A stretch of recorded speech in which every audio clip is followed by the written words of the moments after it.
towards peace, as we saw under President Trump's leadership in recent weeks. Rwanda is leading the region towards increased instability and war.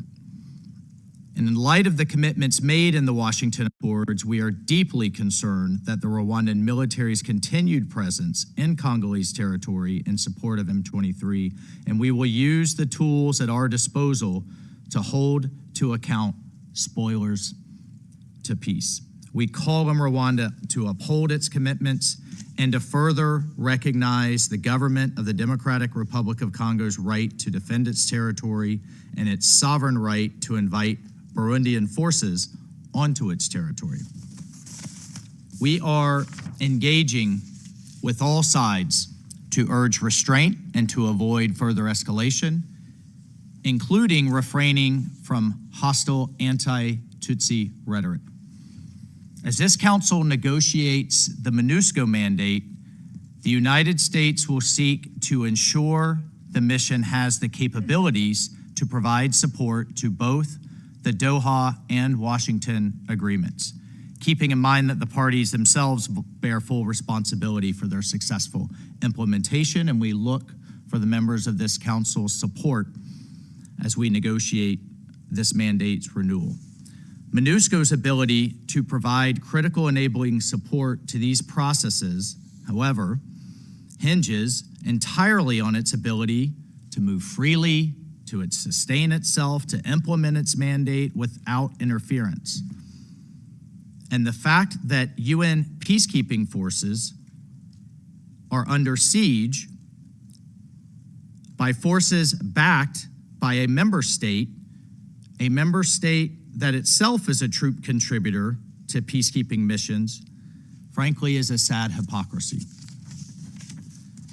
Unfortunately, M23's months-long blockade on MONUSCO has undermined its ability to operate effectively in and out of Goma, as many representatives have stated here today. And for its part, Rwanda continues to deploy surface-to-air missiles and additionally conduct spoofing and jamming operations, which have effectively grounded MONUSCO air operations. So how can MONUSCO succeed under these conditions?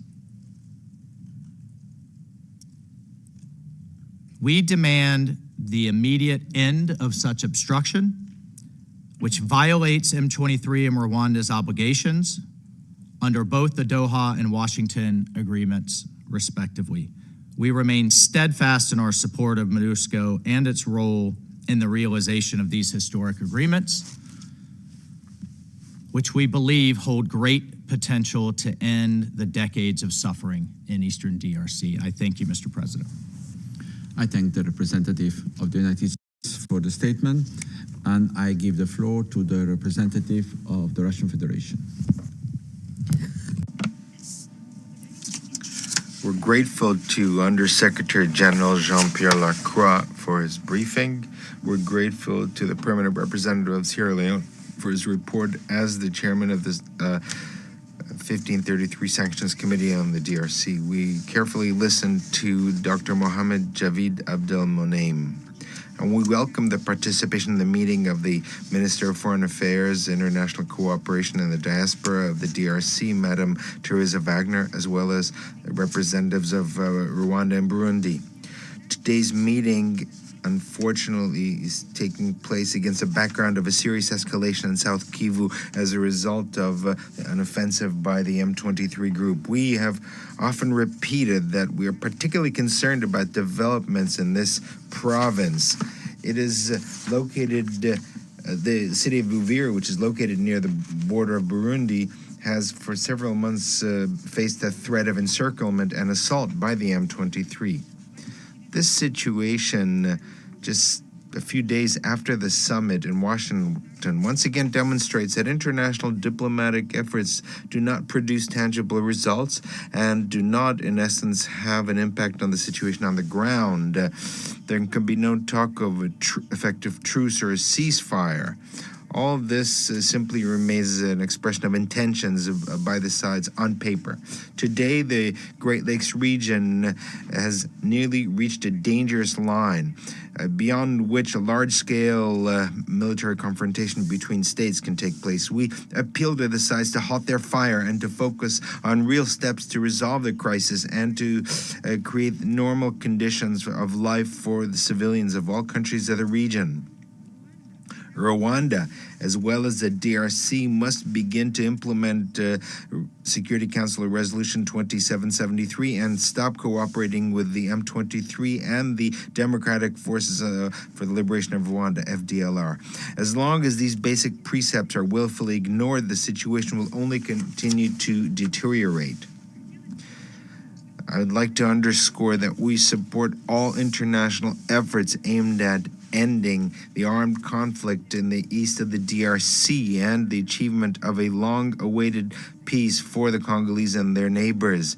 There can be no doubt about that. However, the agreements signed in Washington and in Doha must be assessed based on how they're being implemented, and the current situation in South Kivu is indicative of the real attitude of the participants of the negotiating process to the agreements they signed on to. We note the efforts of the UN peacekeeping mission on the stabilization of the DRC. Many peacekeepers have sacrificed their lives in stabilizing the situation in the DRC. We also note the role of the head of MONUSCO, Bintou Keita. However, in current conditions, MONUSCO continues to remain a hostage to the escalation between the states of the region. MONUSCO has been in this situation for almost a year, since the January escalation of the armed conflict as a result of the actions by the M23. Over 40% of the personnel of the mission are in fact confined to UN facilities on the territory that is under the control of that group in North Kivu. Russia has often stressed that this kind of situation is unacceptable and cannot continue. However, some colleagues in the Council and their supporters in the Secretariat have all this time insisted to us and other members of the Council that on the need to wait just a little longer and for the results of international mediation to make it possible to revive MONUSCO. The mission could indeed play an important role in contributing to resolving the crisis, in particular in terms of monitoring the cessation of hostilities. However, bearing in mind the developments in South Kivu, it's quite obvious that conditions have not been met for this at this time. If you will, hurrying up to propose unconventional solutions should have been done earlier. Today, what we need is an extremely cautious approach. Any serious changes in the mandate of MONUSCO must take into account the real situation on the ground and be based on clear and detailed recommendations to the Secretariat. Only such an approach will make it possible to make the mission operational again. I'd like to stress that we're ready to work with colleagues in the Council to formulate instructions to the Secretariat to ask them to present to us possible options of involving MONUSCO in monitoring the ceasefire regime and overall adapting the mission to the current circumstances. However, we will not agree to poorly designed initiatives at odds with reality. Forcing them through on political grounds will ultimately only worsen the already complex situation of MONUSCO and will lead to yet another blow to the reputation of UN peacekeeping. Thank you very much. I thank the representative of the Russian Federation for her statement, and I now give the floor to the representative of the United Kingdom. Thank you, President. My thanks to our briefers who have brought full clarity and insights to our discussions, and I welcome the participation in today's meeting of Her Excellency, the Minister of Foreign Affairs of the Democratic Republic of Congo, as well as the representatives of Rwanda and of Burundi. And I thank the chair of the 1533 committee for his update. President, I will make 3 points. First, the United Kingdom welcomes the signing last week of the Washington Accords and the signing of the framework agreement in Doha last month. We commend the leadership of the United States, Qatar, and of the African Union in driving these efforts. We call on the parties to implement the agreements and to honor their commitments in full. Second, we are deeply concerned that despite progress on the political tracks, violence has increased in South Kivu. We condemn the recent M23 offensive and takeover of Uvira with the support of the Rwandan Defence Forces.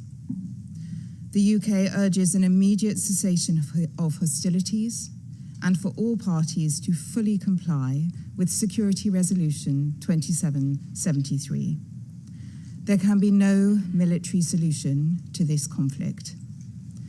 This escalation in fighting has worsened an already dire humanitarian situation, which will only further deteriorate as refugees flee across the border into Burundi following M23's latest offensives.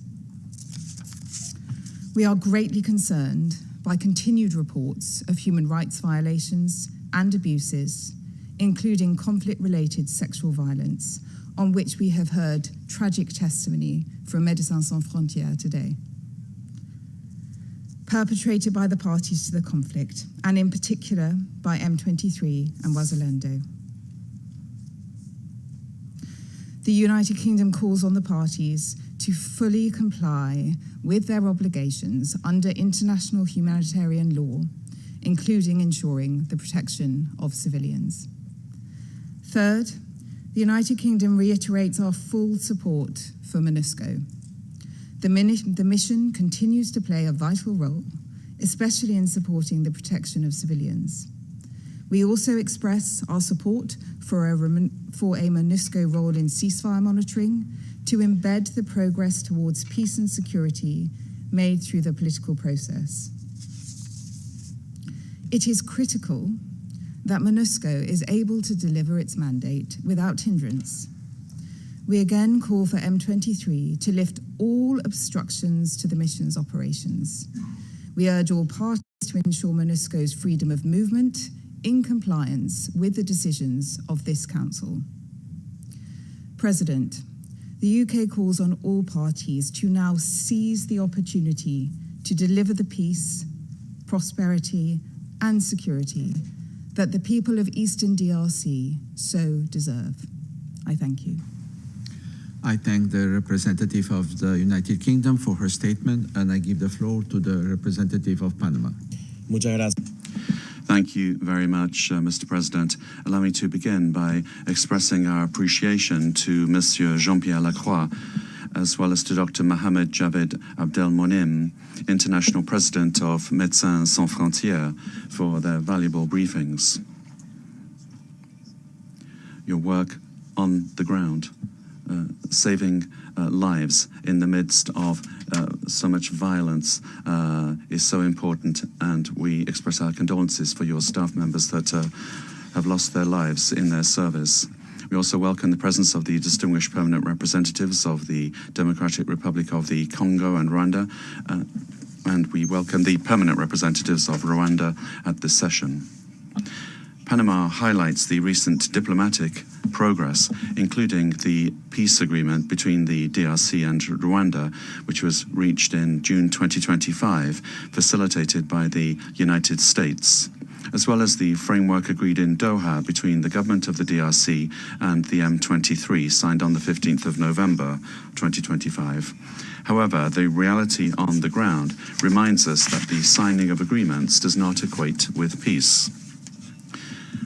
What we heard from USG Lacroix and from Médecins Sans Frontières makes it clear that while we're talking here, hundreds of thousands of lives are hanging by a thread. The current situation that MONUSCO is facing in Goma is a source of serious concern, particularly due to the restrictions affecting its operational capacity. In this context, it is essential to guarantee full freedom of movement for its personnel and to ensure the implementation of its mandate, as well as respect for international law, in order to preserve the safety of its staff and the continuity of its operations.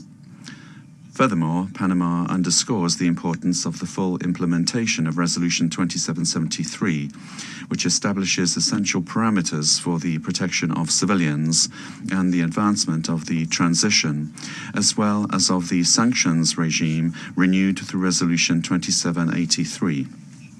This is a key tool to reduce the operational capacity of armed groups, combat illicit economies, and pressure all actors to comply with their obligations. Mr. President, our delegation particularly welcomes the formal approval of the Regional Economic Integration Framework signed by the Presidents of the Democratic Republic of the Congo and the Republic of Rwanda on the 4th of December in Washington, D.C. We believe that this progress represents a genuine opportunity to bring to an end more than a decade of conflict and suffering in the region if it is implemented on time and respected by all the parties. Renewed violence is only making it difficult to grasp this great opportunity for peace. Nevertheless, more than 7 million people remain internally displaced, and the most recent reports reveal that over 80% of health centers in North Kivu and South Kivu lack essential medicines and the necessary personnel to serve the entire population. And we continue to closely follow the recent fall of the city of Uvira, and we agree with the concerns already expressed by the members of this council in that regard. This situation, aggravated by advances of the M23, attacks on infrastructure and the severe humanitarian funding gap, place thousands of people at risk who require urgent treatment for diseases such as malaria, HIV, and tuberculosis, which disproportionately affect women, girls, and boys. Panama would make an urgent appeal to donors to close the funding gap of the 2025 Humanitarian Response Plan and to strengthen operational capacities on the ground. The protection of humanitarian staff must be given priority, and this aid must not be politicized, and it must arrive without restrictions to those that most need it. The presence of MONUSCO remains crucial for the protection of civilians and for supporting the Congolese government's efforts in the area of security, governance, and stabilization. This Council has reiterated that the withdrawal of the mission must be gradual, responsible, and conditions-based, not driven by rigid timelines. The drawdown of troops and flexible funding will produce effects that are contrary to what is desired. Mr. President, the Congolese people have paid an unacceptable price for decades due to regional instability, competition over resources, and the absence of strong institutions. Panama is convinced that there is no military solution to this crisis. Only a combination of national political will, genuine regional commitment that is sincere, and sustained support and unified support from this Council will make it possible to transform the potential of the Democratic Republic of the Congo into a reality of peace and development and prosperity for its population. Thank you very much. Representative of Panama for his statement. I now give the floor to the representative of China. Thank you, President. I thank Undersecretary Lacroix, Chair of the DRC Sanctions Committee, Ambassador Kanu, and Dr. Abdel Monaim for their briefings. I welcome the presence of DRC Foreign Minister Her Excellency Kai Kwamba, as well as the representatives of Rwanda and Burundi at today's meeting. The current situation in eastern DRC remains tense. Escalating conflict and violence have led to a grave humanitarian crisis. The international community must make concrete efforts to promote a de-escalation. I wish to emphasize 3 points. First, it is imperative to end hostilities immediately. M23 has launched a wave of offensives in recent days and captured key cities such as Uvira, leading to a sudden escalation of tensions on the ground. China expresses deep concern over these developments and strongly condemns the violence committed by M23. We urge the group to implement Security Council Resolution 2773 and relevant peace accords, immediately cease hostilities, withdraw from Uvira and other cities, and stop its expansion in order to prevent further spillover of the conflict. External actors should halt all forms of support for armed groups in eastern DRC and work towards a de-escalation. All parties to the conflict must abide by international humanitarian law, protect civilians, including foreign citizens, and lift all restrictions on critical infrastructure and humanitarian access. China firmly supports the DRC government's efforts to safeguard its sovereignty, independence, and territorial integrity with a view to restoring national authority in eastern DRC as soon as possible. Second, sincere dialogue and negotiation are essential. There's no military solution to the conflict in eastern DRC. A political solution is the only way out. Although parties to the conflict have recently signed a spate of peace agreements, the situation on the ground has not truly improved. The priority now is for all parties to demonstrate political will and fulfill their commitments. The mediators on their part should also effectively fulfill their monitoring responsibilities. All parties should urge M23 to intensify its negotiation with the DRC, conclude the outstanding protocols of the Doha Framework for Comprehensive Peace Agreement, and ensure that the ceasefire monitoring and verification mechanism is operationalized as soon as possible. China appreciates the contribution of the African Union and sub-regional organizations to peace in eastern DRC. Any external process should maintain alignment and coordination with the AO process and respect the AO's leading role in the peace process of eastern DRC. Third, the peacekeeping mission's ability to fulfill its mandate must be secured. Currently, MONUSCO is grappling with ongoing restrictions of movement, interruption of its water, electricity, and fuel supplies, as well as downsizing and budget cuts. The mission is only capable of sustaining basic operations.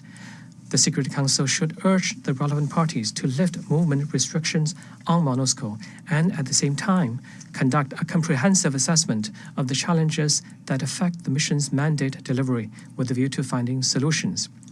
MONUSCO can play a role in supporting the peace process in eastern DRC, including ceasefire monitoring.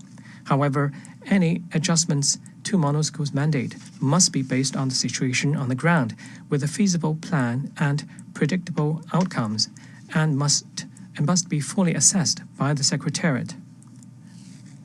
Rushing decisions prematurely, or even treating the MONUSCO mandate as a carte blanche, will only further disrupt MONUSCO's mandated activities and undermine the credibility of both the mission and the Security Council. MONUSCO is a UN-led peacekeeping mission, and its actions should be guided by the UN Charter and reflect the common will of member states. China reiterates its firm support for MONUSCO in fulfilling its duties. President, the situation in eastern DRC is now at a critical juncture. The international community should set aside geopolitical calculations, build consensus for peace, join forces with all parties, and genuinely commit to regional peace, development, and prosperity. As a good friend of countries in the region, China remains committed to working with all parties to make unremitting efforts for the settlement of the conflict, as well as development and stability in eastern DRC. Thank you, President. I thank the representative of China for the statement, and I give the floor to the representative of Greece. Thank you, Mr. President. I would like to start by thanking our briefers, to welcome Her Excellency the Minister for Foreign Affairs of the Democratic Republic of the Congo, as well as the representatives of Rwanda and Burundi to this meeting, and to thank the chair of 1533 committee for his update. Mr. President, almost a year since the dramatic escalation of the conflict in eastern DRC, we meet at a moment of both fragile progress and persistent acute risks. Important steps have been taken, yet many decisive actions still lie ahead. I would like to stress the following points. First, we repeat that Resolution 2773 must be implemented immediately, fully, and unconditionally.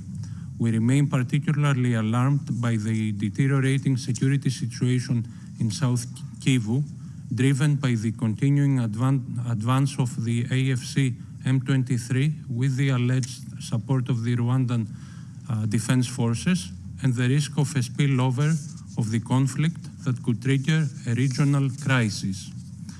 AFC M23 must immediately cease hostilities and withdraw from Goma, Bukavu, and all other controlled areas. As the Council stressed in its recent press statement, all illegitimate parallel administrations must be dismantled, restoring state authority throughout the Democratic Republic of the Congo. In this context, we reiterate Greece's steadfast support for the independence, sovereignty, unity, and territorial integrity of the DRC. Second, we welcome all efforts towards a ceasefire and a sustainable peace, stability, and reconciliation in Eastern DRC, and commend the United States and Qatar for their critical mediation efforts.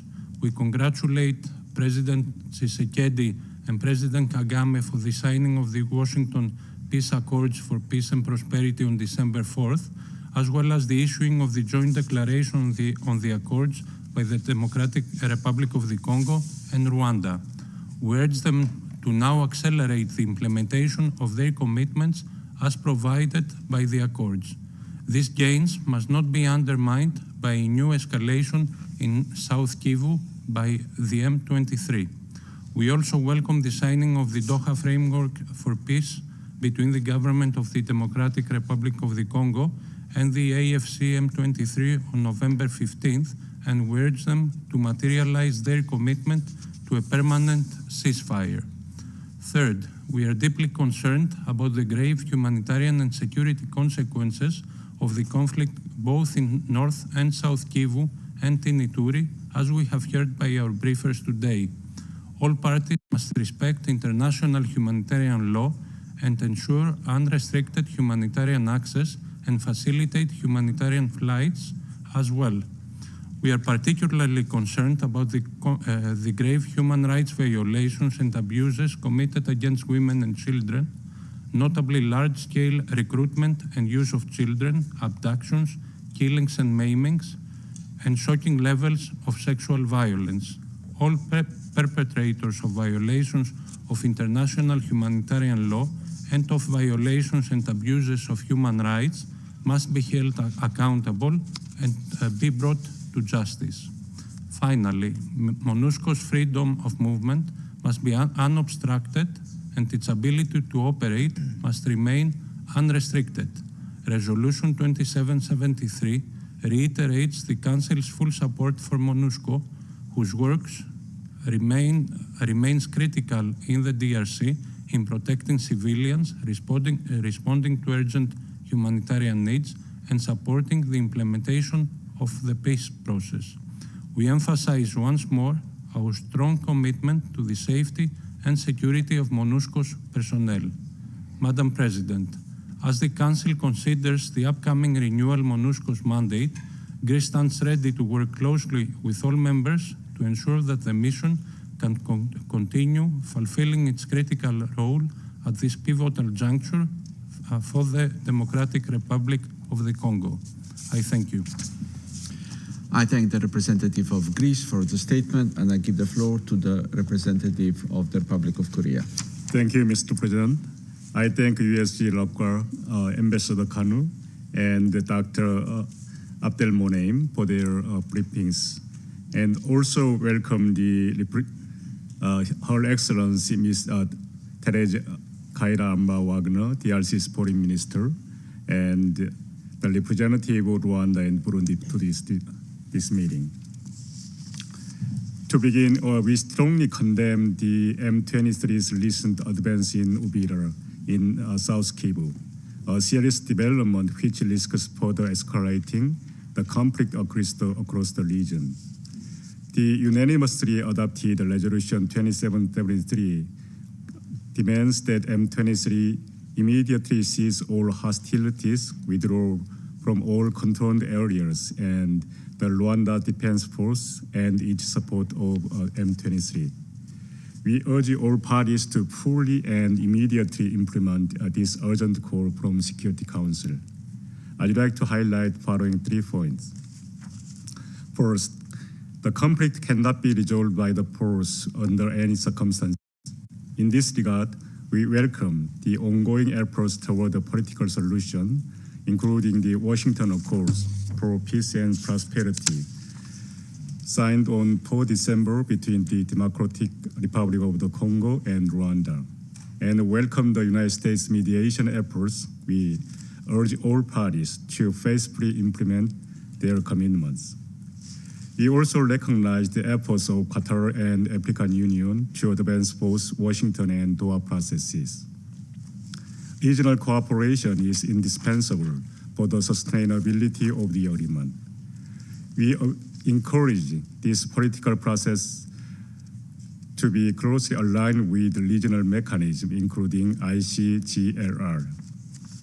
Second, while our expectations should remain high, they must take into account the reality on the ground.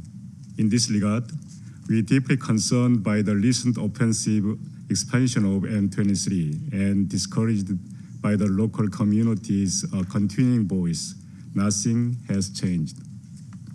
Armed groups such as ADF and Codeco, which are not parties to the ongoing peace processes, continue to carry out attacks against civilians and civilian facilities, including hospital and church. Such attacks must stop immediately. We also call on the DRC government and MONUSCO to redouble their efforts, not only to disarm, dismobilize, but also to reintegrate their armed groups. The situation on humanitarian front is also alarming. 5.7 million people remains internally displaced, and food insecurity and medical conditions continue to worsen. Humanitarian assistance to those in need must be swiftly delivered. We condemn any actions that obstruct this effort. Third, MONUSCO's active role is more necessary than ever, particularly at a time when security conditions on the ground continue to contradict the parties' previous pledges.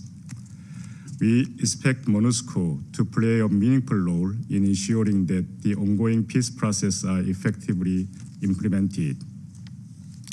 To carry out its mandate fully and effectively, the mission must guarantee full freedom of movement and uninterrupted access to its operational infrastructure. I urge M23 to immediately lift all restrictions imposed on MONUSCO, including access to electricity, fuel, water, as well as troop rotations.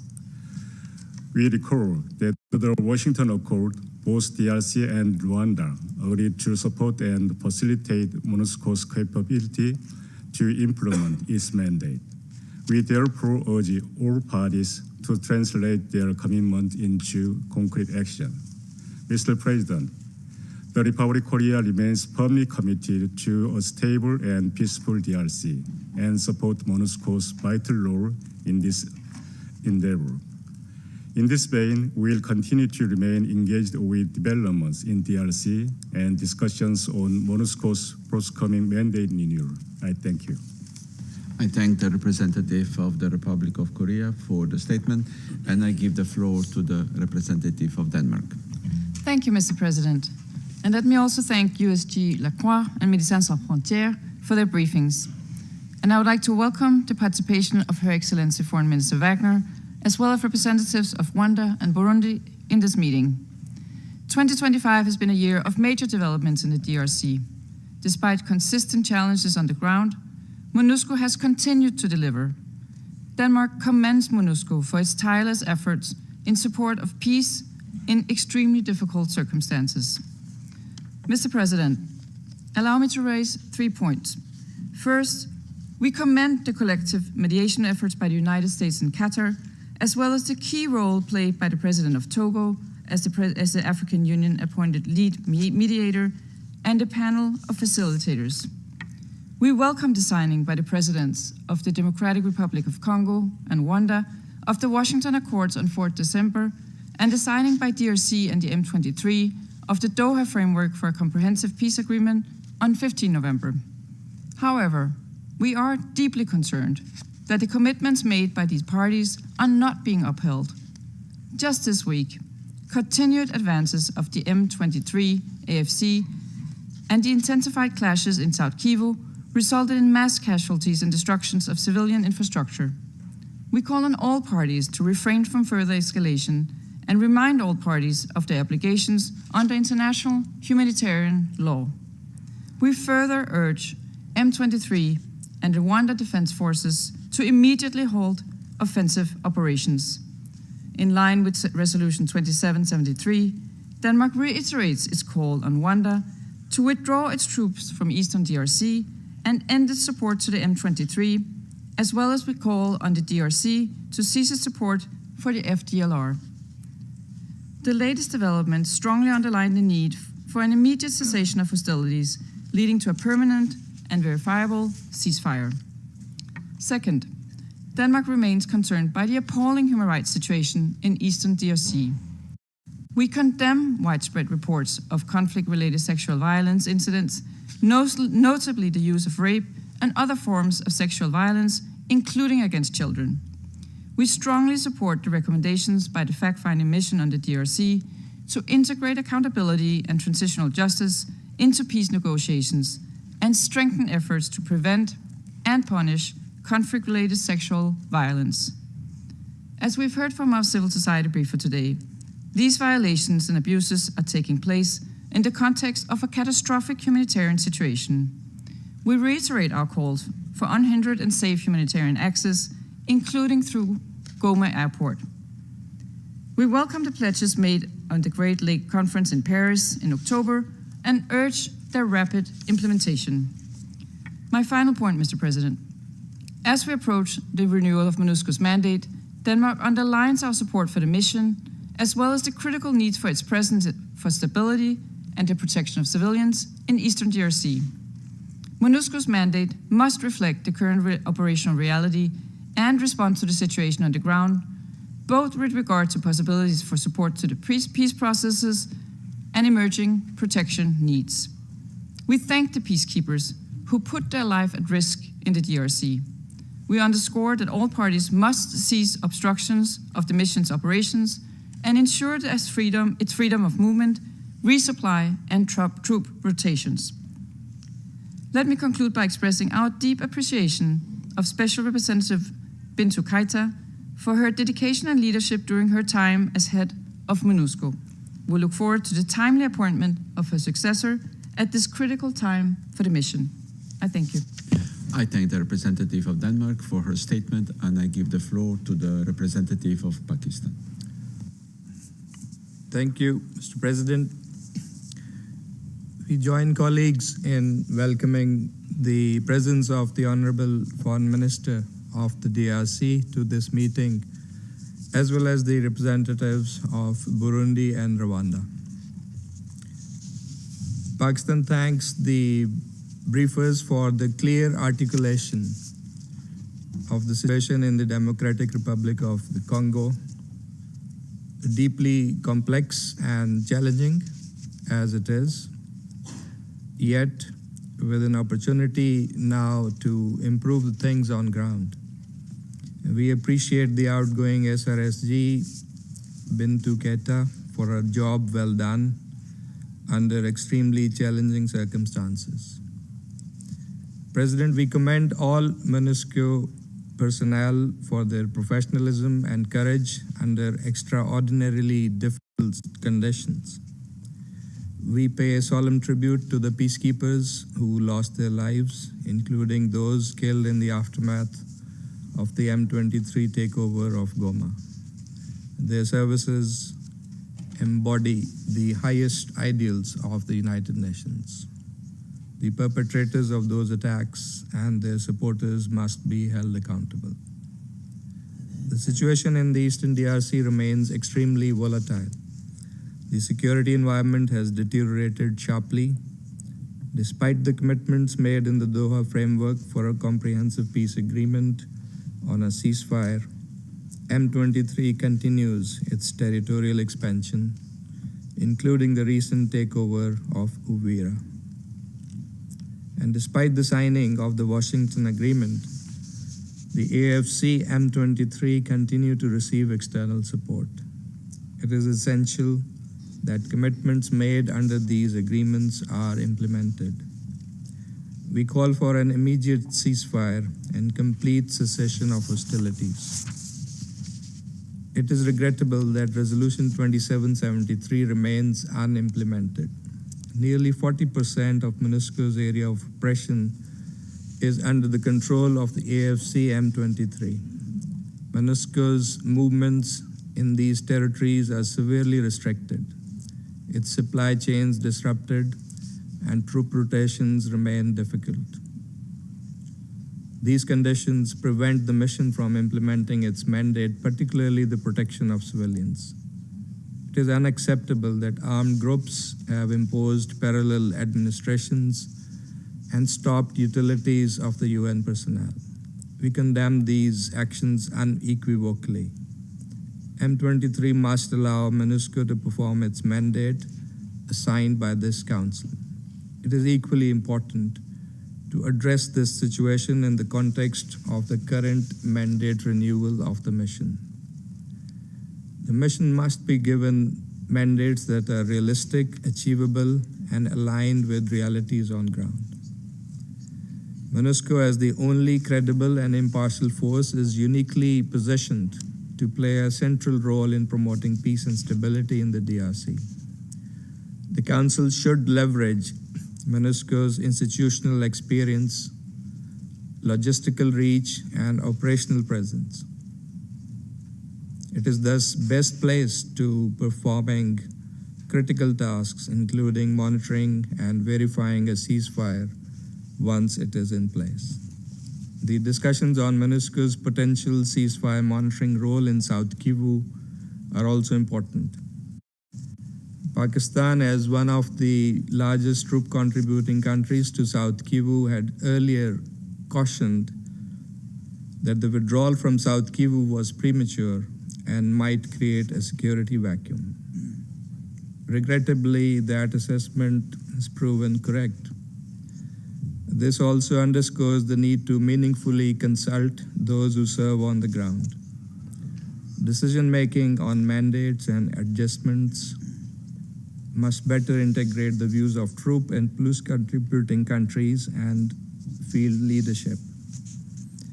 It is also imperative the mandates be matched with commensurate resources.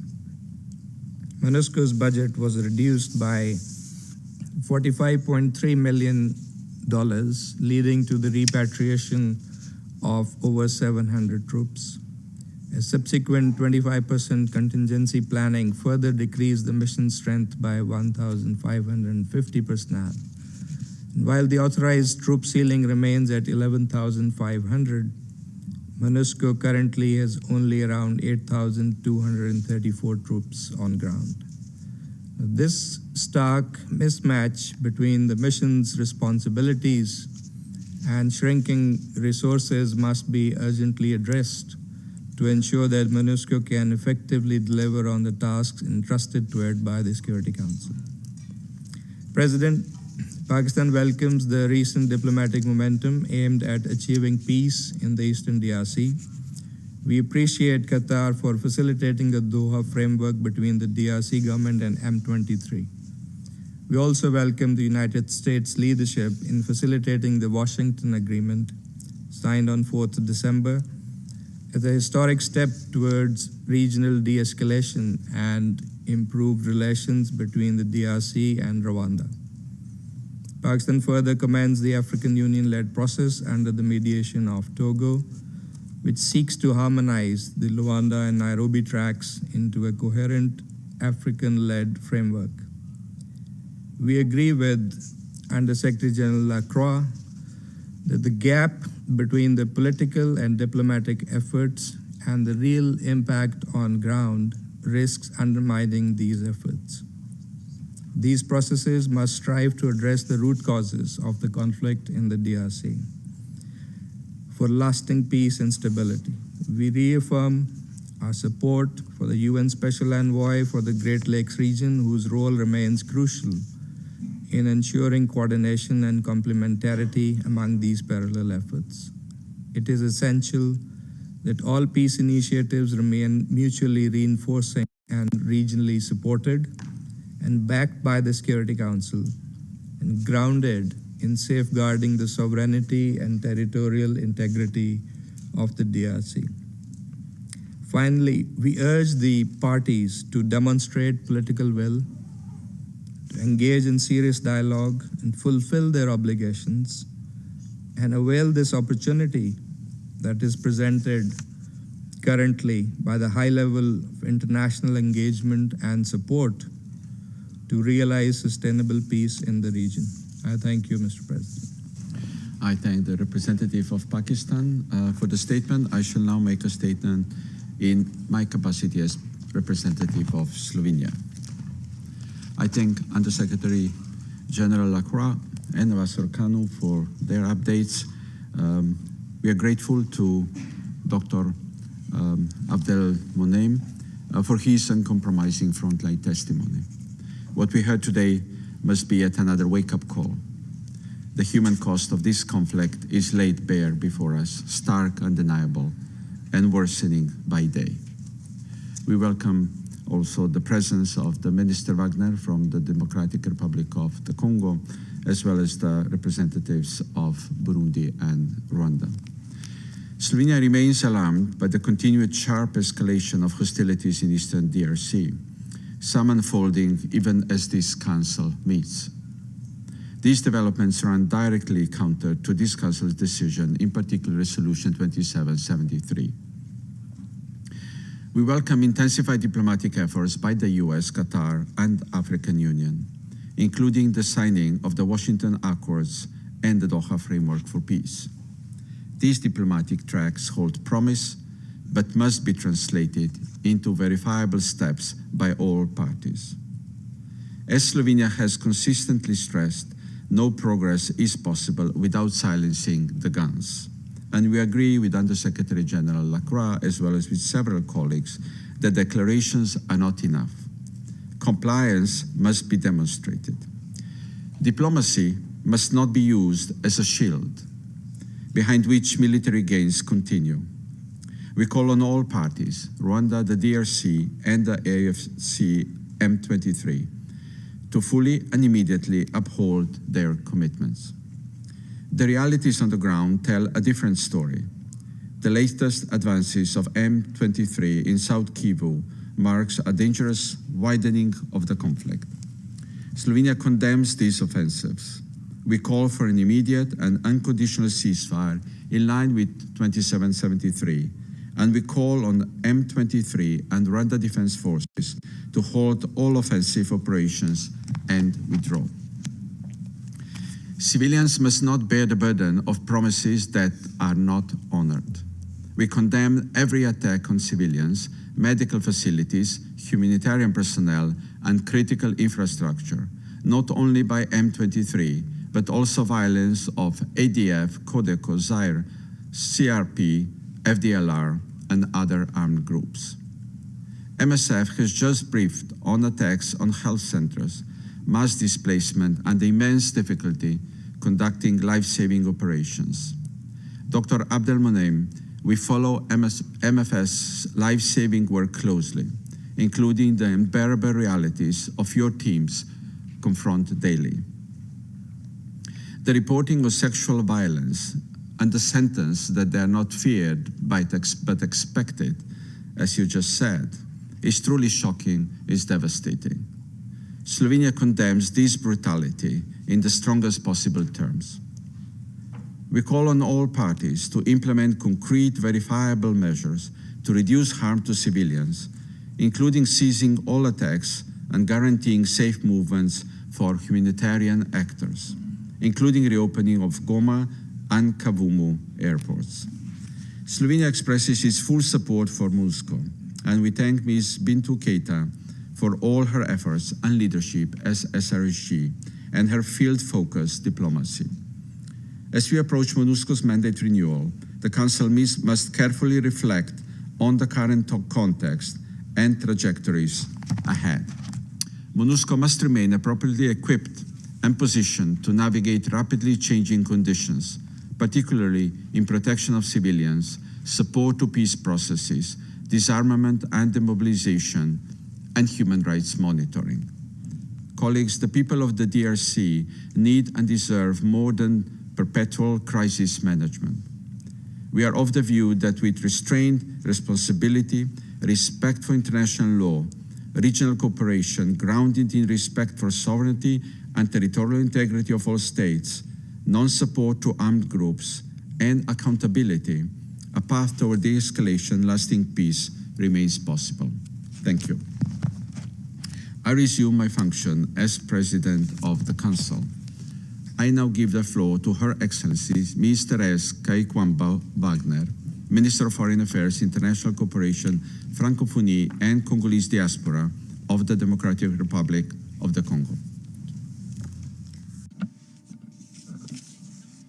Mr. President, ladies and gentlemen, Excellencies, members of the Council, I am grateful for giving me the floor to examine the report of the Secretary General as well as to consider the renewal of the mandate of MONUSCO. I hail the quality of the report and I pay tribute to the DPPO, to humanitarian actors and all UN personnel who day after day work to protect civilians in conditions of extreme seriousness. We'd like to recall that the very rationale of this organization is to defend human dignity even when in adverse circumstances.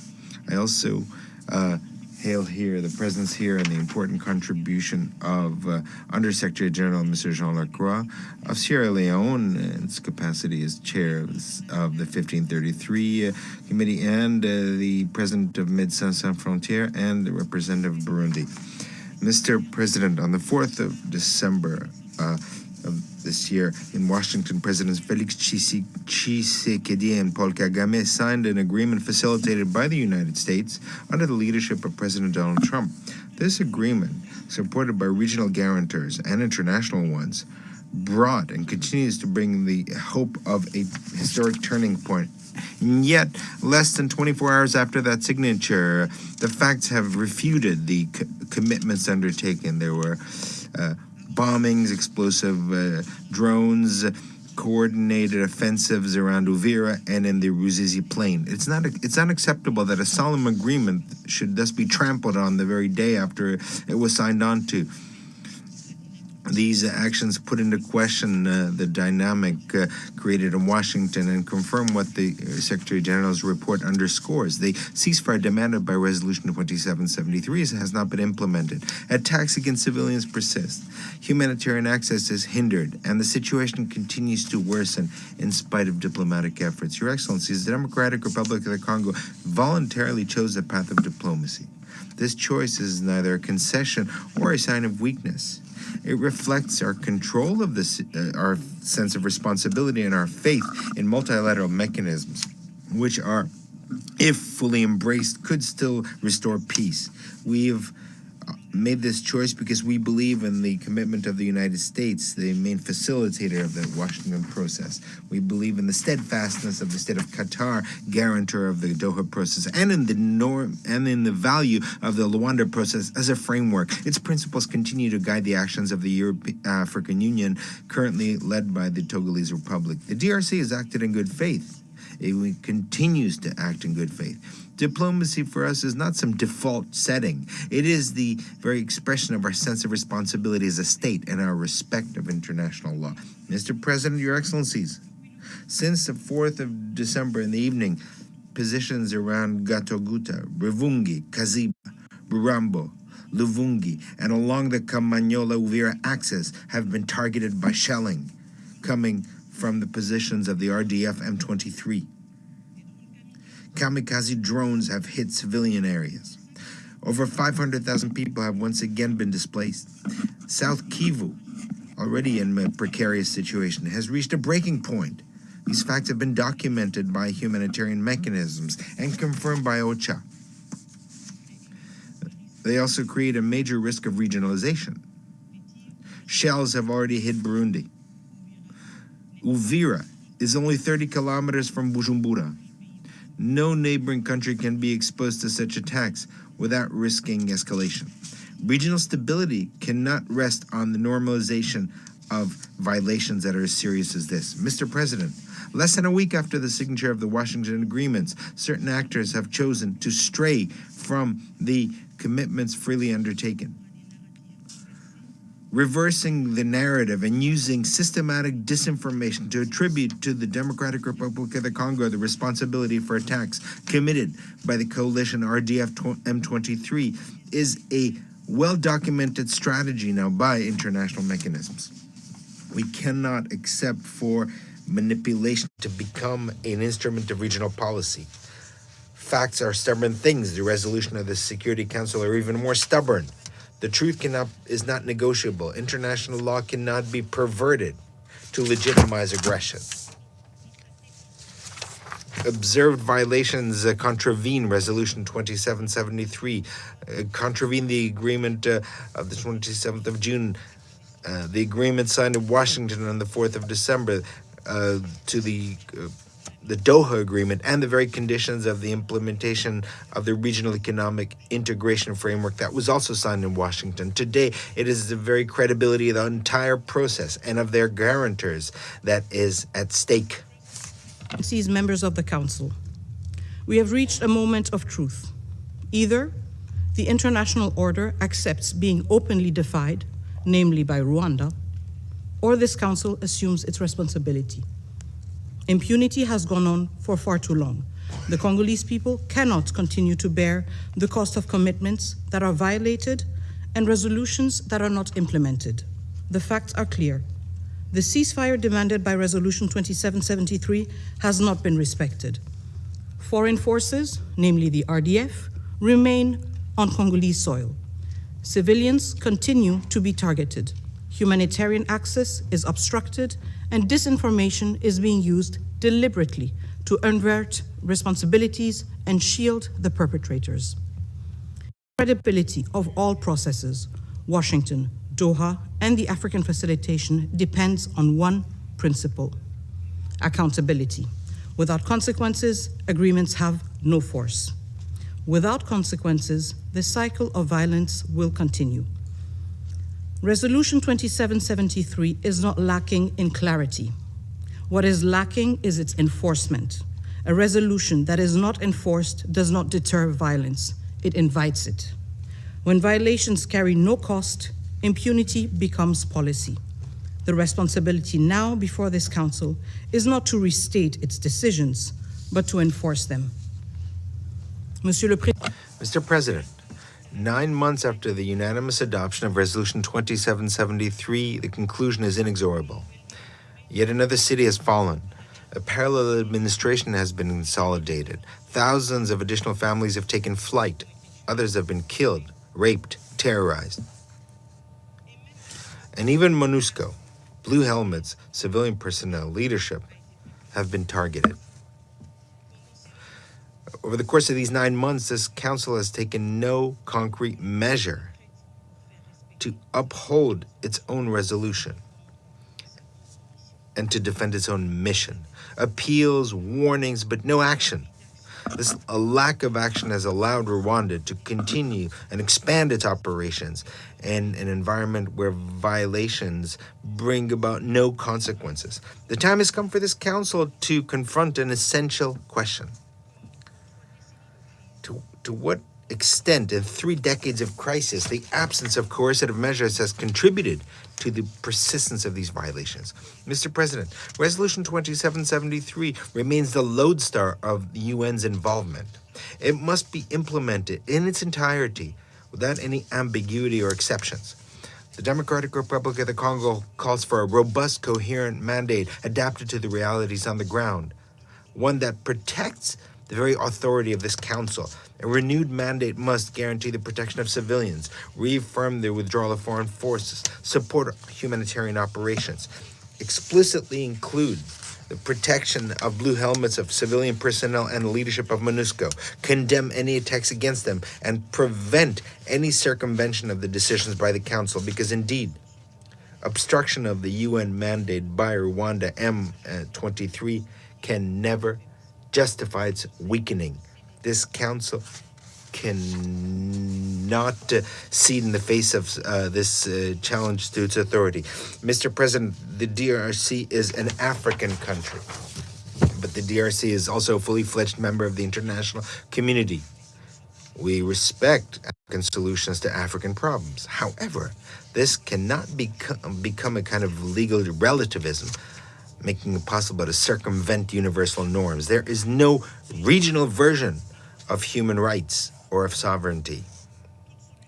Any lasting solution must be based on the universal principles of the United Nations Charter. Mr. President, Your Excellencies, ladies and gentlemen, members of the Council, the Congolese people have chosen peace. The people has demanded, negotiated, and signed onto it. It must not pay the price of the bad faith of those who shrug off their commitments. Peace cannot rest on promises not kept. The Congolese people are entitled to security, to justice, and respect for international law. This Council must act so that these rights do not remain theoretical, but at last become a reality. This is why the Democratic Republic of the Congo calls this Council to fully implement Resolution 2773, to impose targeted sanctions against the military and political leaders responsible for the aggression, impose a complete embargo on minerals that are exported and is labeled as Rwandan, revoke the status of troop-contributing country from Rwanda, and establish a systematic notification regime for any transfer of weapons towards Rwanda.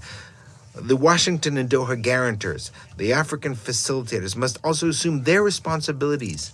These agreements will only survive on condition of collective steadfastness.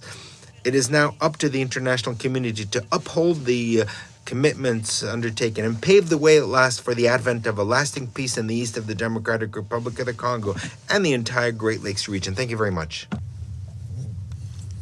I thank Her Excellency, Ms. Kaikwamba Wagner, for the statement. I now give the floor to the representative of Rwanda. Mr. President, I thank you for giving me the floor, and allow me to begin by commending you for your effective leadership of the Council this month. I also extend Rwanda's appreciation to the Council members concluding their terms. Your service and contributions to the Council's work have been invaluable. I thank USG Rakurwa, Dr. Mohamed Javid, for their briefing and taking note of the Secretary General's report. I also acknowledge the statements made by those who spoke before me.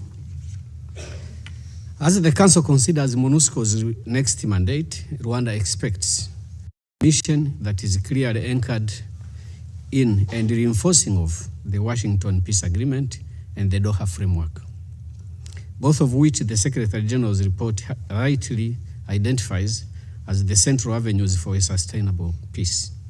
The mandate must therefore prioritize strict impartiality and political neutrality, support to ceasefire implementation and political dialogue, robust human rights due diligence policy compliance, timely suspension and reporting mechanisms where required, refraining from offensive operations against parties formally engaged in political processes, and a realistic resource-conscious focus on stability, accountability, and political solutions. These priorities reflect the realities outlined in the Secretary General's report. MONUSCO's effectiveness will depend on aligning its operations with the political tracks that offer the only viable path forward. The Washington Peace Agreement and the Doha process are complementary, mutually reinforcing frameworks.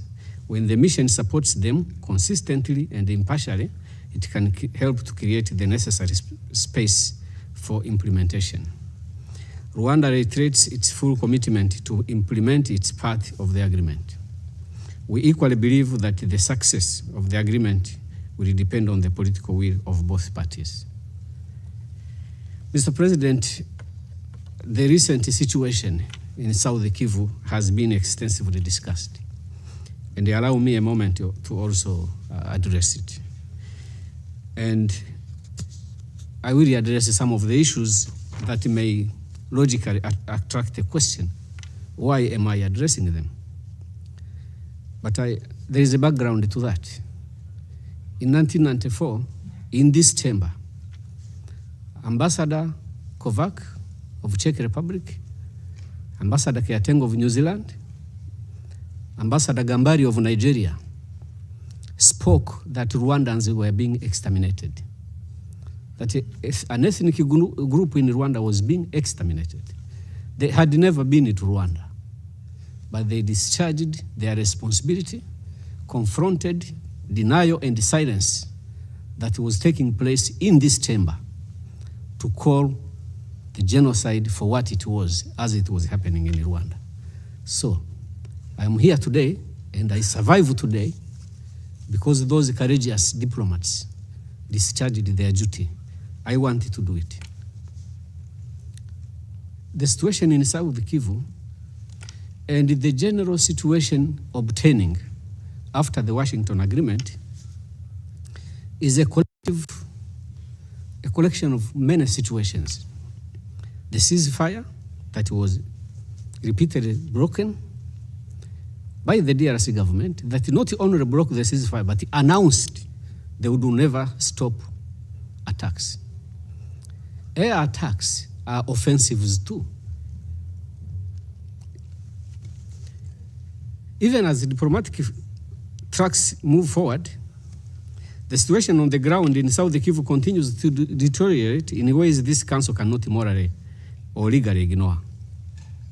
Over the past year, and in reality since 2017, the Banyamulenge, a Tutsi Kinyarwanda-speaking community of the DRC, have endured a well-documented, systematic, and escalating persecution. I just wanted to address this area alone, among many things that put it together cause the situation we are in.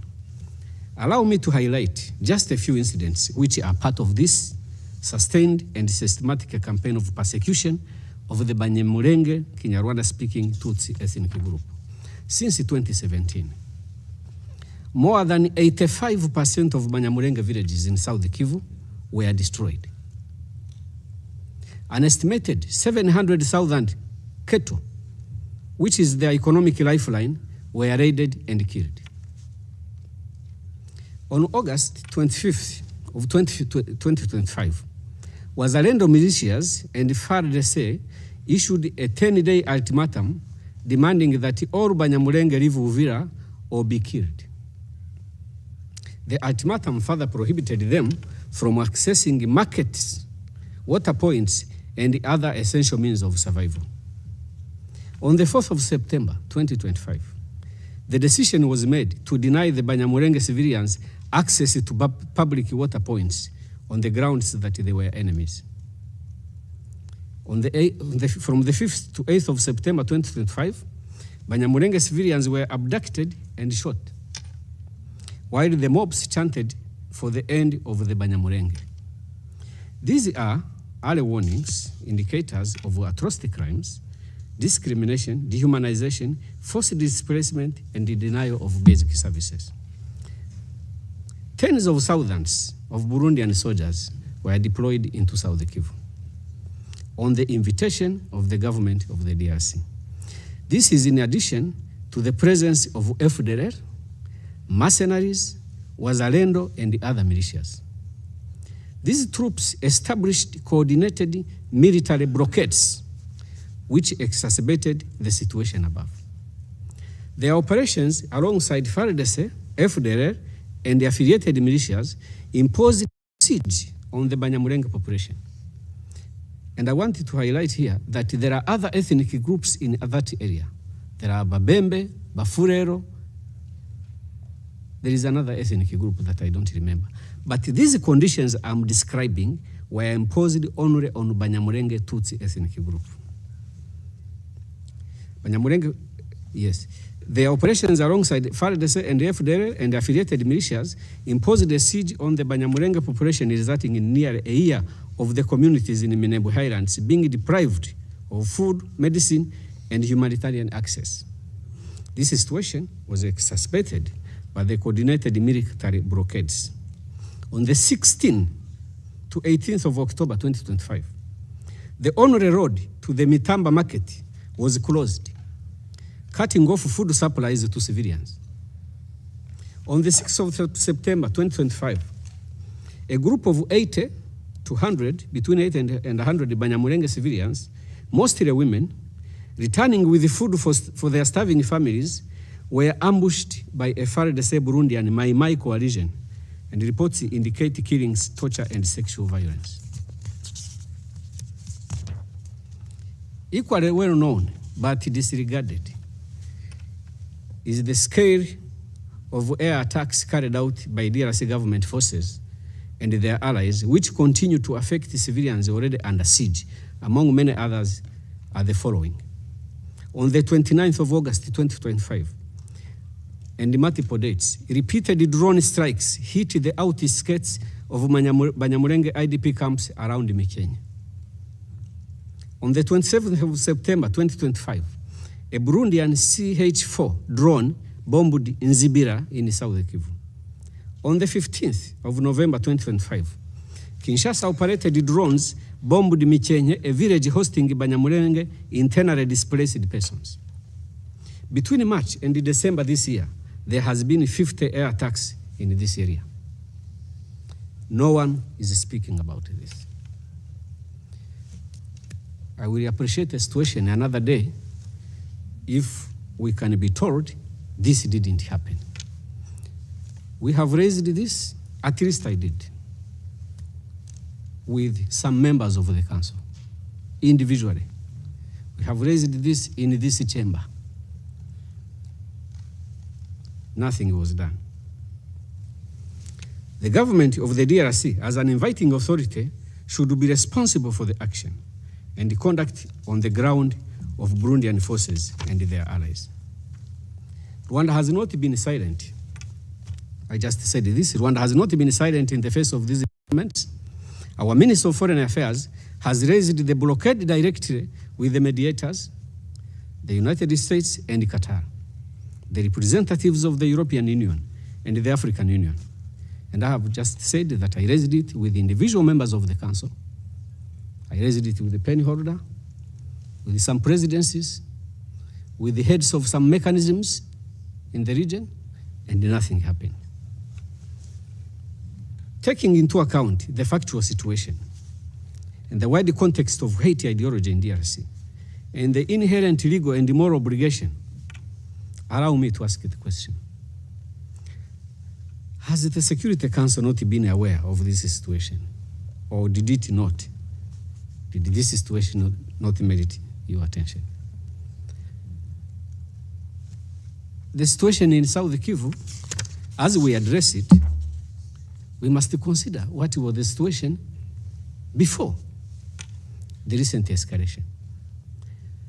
As a former investigator myself, there is what we call recreating the scene. From where we sit, we can only tell you the facts.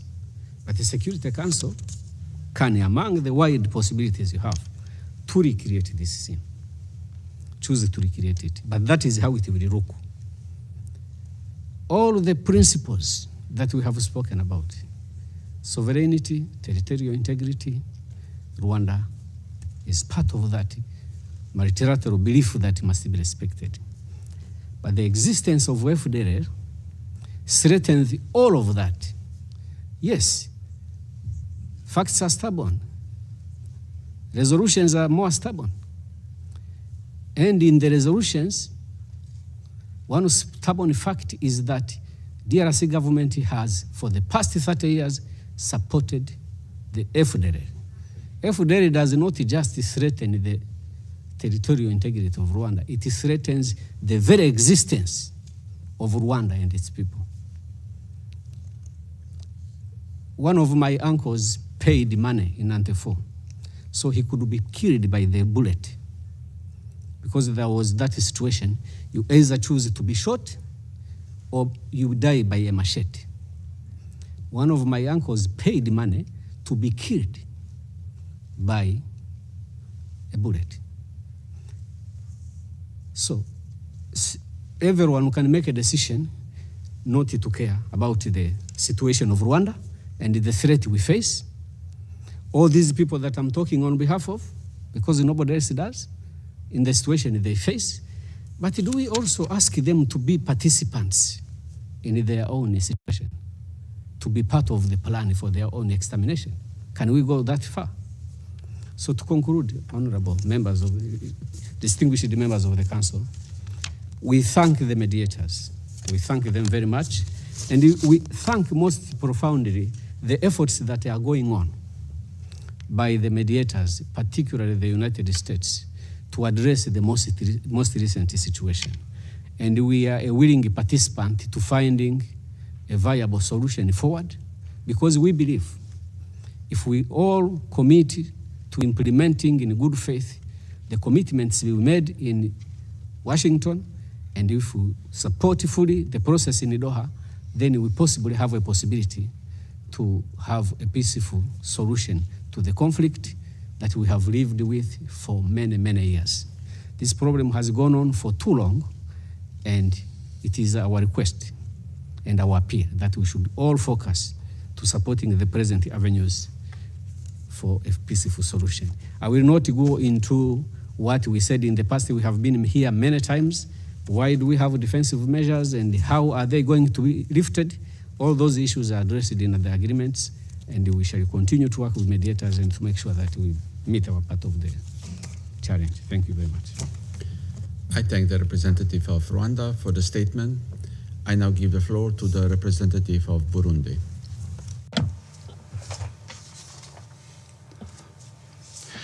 Thank you, Mr. President.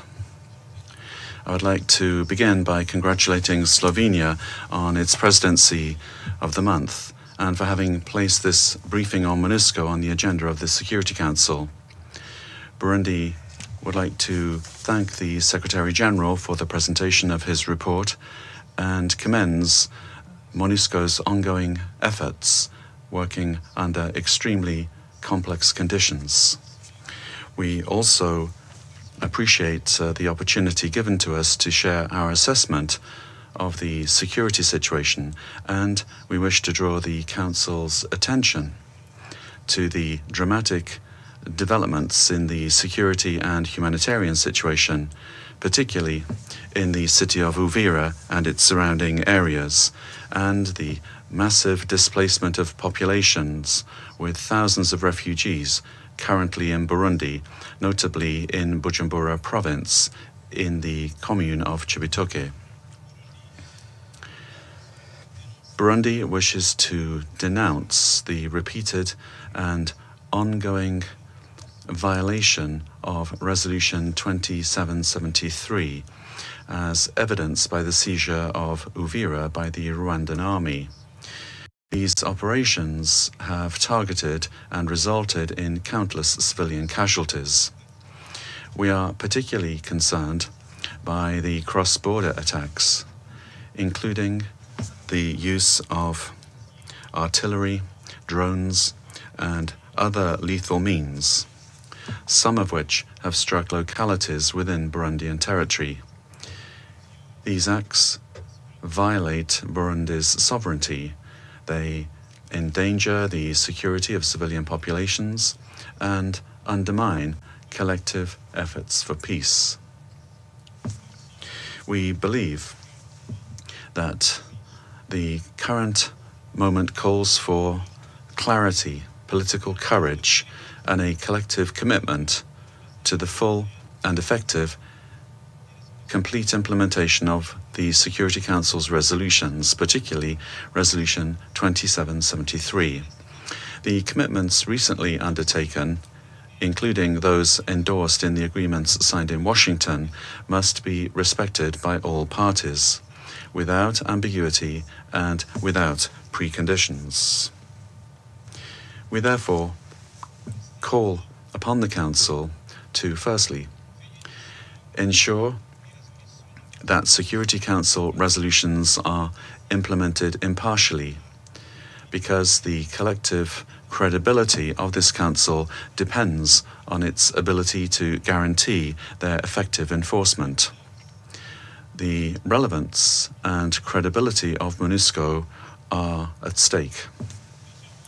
Secondly, protect civilians, especially women and children, who remain the primary victims of a conflict that has been imposed upon them. Thirdly, we call upon the Council to advocate for urgent humanitarian assistance in the light of the deterioration of the humanitarian situation and the acute lack of resources available to United Nations system agencies to meet the basic needs of refugees settled in Gatumba and Cibitoke. We also call upon the Council to convene an urgent meeting of the Council at which robust measures could be adopted in order to halt this dangerous escalation, potentially including an arms embargo and a regime of economic sanctions, in order to prevent the continuation of these deadly military operations conducted in violation of international law and, in particular, the Charter of the United Nations. We also call upon the Council to support the Democratic Republic of the Congo and neighboring states in coordinated efforts to combat armed groups in strict respect for internationally recognized borders.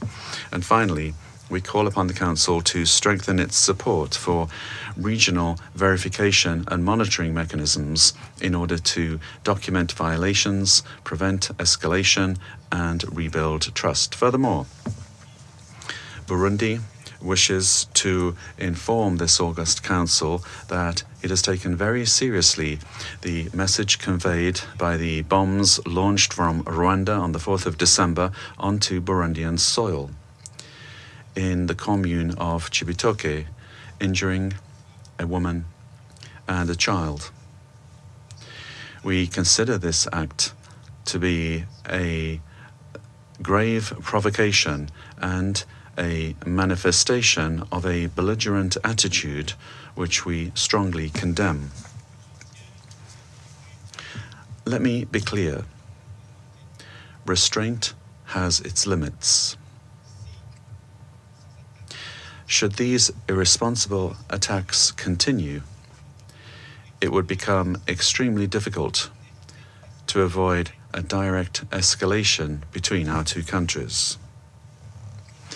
Burundi cannot tolerate repeated violations of its territorial integrity and reserves the right to exercise self-defense in accordance with the provisions of Article 51 of the United Nations Charter.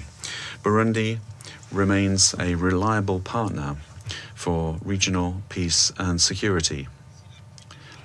While it has upheld the protection of civilian populations with dignity in all missions in which it has been deployed, Burundi cannot remain idle in the face of provocations and violations of its territorial integrity. We can't remain idle in the face of attacks against its population, and we cannot remain idle in the face of threats to the stability of our borders. Our message today is therefore a call for restraint, for firmness against proven violations, and for concerted action that will finally allow Eastern DRC, and in particular areas such as Uvira, to envision, finally, a future of lasting peace. Thank you. I thank the representative of Burundi for the statement. The representative of Rwanda has asked for the floor to make a further statement. Before giving him the floor, I just want to say that I don't want to prolong the exchanges, which will not help implement the agreements or the resolution 2773, and neither protect the civilians who are suffering. The council members have heard your messages very clear, and that's why I would ask you to take the floor only once. I give you the floor. Thank you, Mr. President, and I don't have any intention of unnecessarily prolonging the discussion. Just wanted to clarify that Rwanda is not waging a war against the Republic of Burundi and has no intention of doing that. To the contrary, there has been an attack from the territory of Burundi to the area of Bugarama in Rwanda, and in some parts of the DRC, resulting into refugees coming to Rwanda. I believe the UNHCR is already involved in that process. So I wanted to make that clarification. I thank the representative of Rwanda for the statement. There are no more names inscribed on the list of speakers.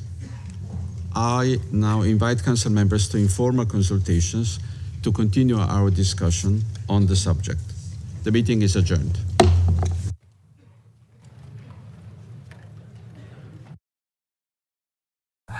According to our established early warning and alert response system by WHO, which is currently reporting on 16 reportable diseases and conditions, and it is now run across 276 health facilities or medical points across 39 health partners.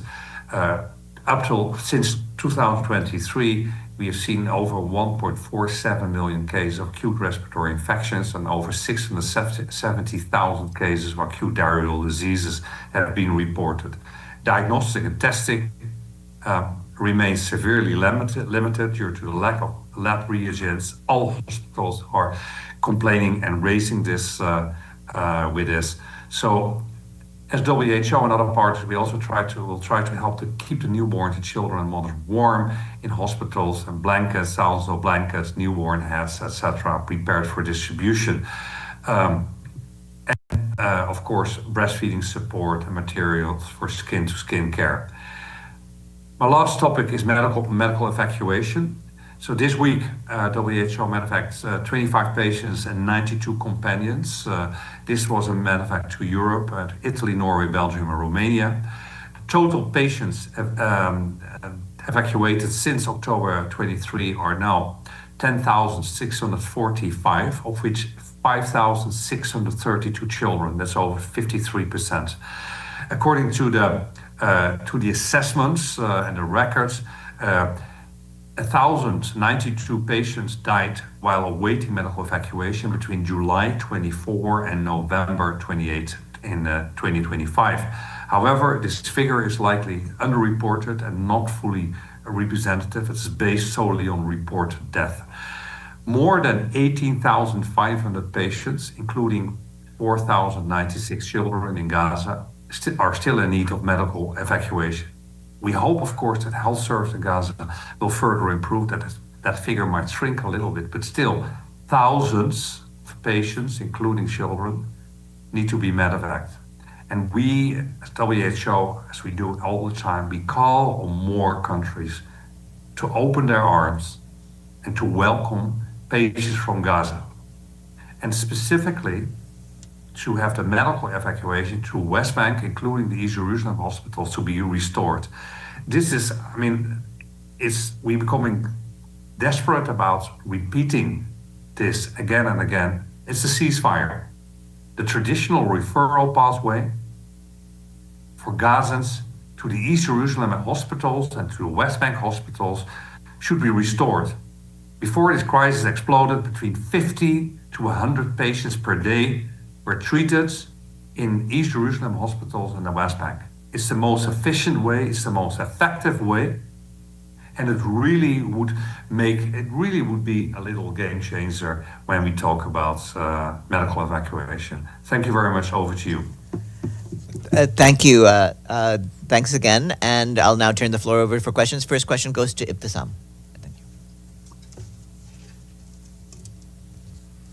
Thank you. My name is Ibtisam Azim, Al Arab Al Jadid newspaper. I have first two follow-ups. First, regarding the medical evacuation, if you could,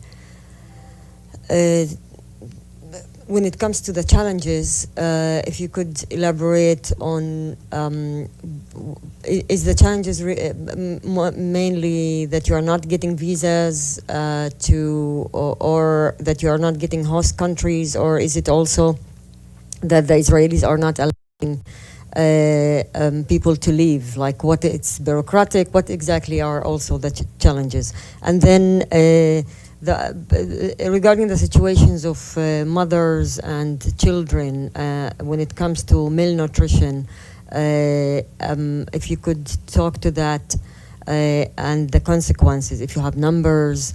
And I have a big picture questions regarding the last 2 years and the 5 years that you spend in occupied Palestine. What do you take with you, and what would you say about these 5 years? Thank you. Okay, thank you very much. 3 questions on the medevac. I think there's two requests from us. First, as I stated, there's still an estimated need of 18,500 patients, of which 4,096 children, which need to be medevaced. If we continuing in this pace, many patients will have died, or their conditions will have unnecessarily worsened. So what is needed? More countries need to open up to receive more of these patients. All medical corridors should be open. So the current Kerem Shalom and then to Ramallah Airport and Jordan, which we are currently using. Rafah crossing is hopefully opening for that. But the most important one would be to East Jerusalem hospitals and the West Bank hospitals. And the last one is not allowed by the Israeli authorities. We are raising this constantly with the Israeli authorities. Other member states, we understand, are raising this as well. WHO is completely ready to do daily medevacs to through whichever corridor what is needed. We are ready for that. We can manage that, etc. So we want to push that.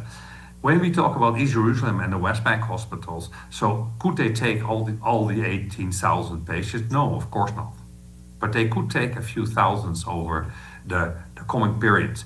And also there's a plan already from the WHO that we would then help strengthen those East Jerusalem and West Bank hospitals to facilitate that. And some of the member states are also interested in supporting that. So all 3 routes, all medical routes should be open. And I specifically want to plea again for the West Bank and East Jerusalem hospitals. Second question was on malnutrition. I don't have actually specific figures on that currently. What we observed that definitely the food situation